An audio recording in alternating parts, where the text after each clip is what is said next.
So we went to Tina Turner on Saturday night and we had the best time, like amazing. Oh. Yeah, didn't we? And we sat in the royal box. Yeah, I heard you got the best seats in the house, Adrian. Yeah, we did, and everyone was helping him. So, Adrian, I'm just so sad that you're going. I'm really sad, and I feel very sad today, like miserable. But I want to read you what I wrote about your work. So, we look up to mountains. They are grand, they are solid, they are monumental. They inspire awe, and in their ageless and unchanging presence, we take comfort. They point to the heavens and they lift our spirits. They watch over us. The mountains that Adrian Jangala Robertson paints are in Central Australia and are over 350 million years old. Adrian himself has some of the qualities of a mountain. He has a powerful presence. He is still, but draws all eyes towards him. He has wisdom and is inspiring. His work lifts our spirits. Adrian was born in sight of the great Central Australian mountain ranges. They are part of his art, and when you see him paint, they seem also a part of him, and he seems a part of them. The valleys, gorges and waterholes of the mountains are where Adrian's family live, and he paints his family in that ancient landscape. For Australian Aboriginal peoples, the landscape is not something separate. It is part of their being. They belong to it and it belongs to them. It was created in the Jukapa, or Dreamtime, when ancient ancestor beings emerged from a dark, silent space and sang the world into existence. The essence of these ancestors still lives on in every rock formation and waterhole, indeed in everything that exists on the earth that they created.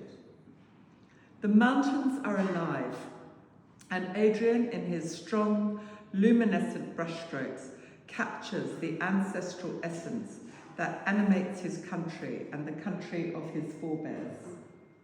When, with the construction of the Central Australian Railway at the end of the 1920s, Alice Springs was opened up to the white Australians from the urban centres, some of the first visitors were artists, excited by the alien and vast landscape of the Central Desert and the challenge of depicting it. In the 1950s, Sidney Nolan painted the great dead heart of Australia in a series of memorable canvases. And in the second half of the 20th century, many white Australian artists, including Russell Drysdale, Tim Storer, Fred Williams, sought to capture the majestic outback terrain. All of them, however, looked upon the land as something other and strange, frightening, harsh. They looked upon it with awe. Adrian Jangala Robertson looks at this same land with love. It is his land, and it is not alien or frightening. It is filled with the shimmering essence of the ancestors and has provided succor to generations of his family over thousands of years. He paints his family in the landscape, and the essence of the landscape is in him. Adrian grew up at the remote Aboriginal settlement of Papunya, where his father, Kapa Jampinjimpa, was a leading figure in the creation of the new painting movement that began there in 1971. From childhood, painting was part of his life, not only the body painting and ground painting that was part of traditional ceremonial life, but also the great early masterworks of the desert painting movement, produced by Kapa, Clifford Possum, Tim Lura, and others. But, like all great artists, Adrian forged his own vision, drawing up from both these traditions. There is an arresting truth in his bold self-portraits, his depictions of his family, and the portraits of the land that he and his family inhabit. If ever there was a testament to the inalienable right of Aboriginal people to live in and own the land they have inhabited and cared for over millennia, these paintings are it. That's for you. Yeah. Good. Then you take back to Bindi. Yeah. There's us.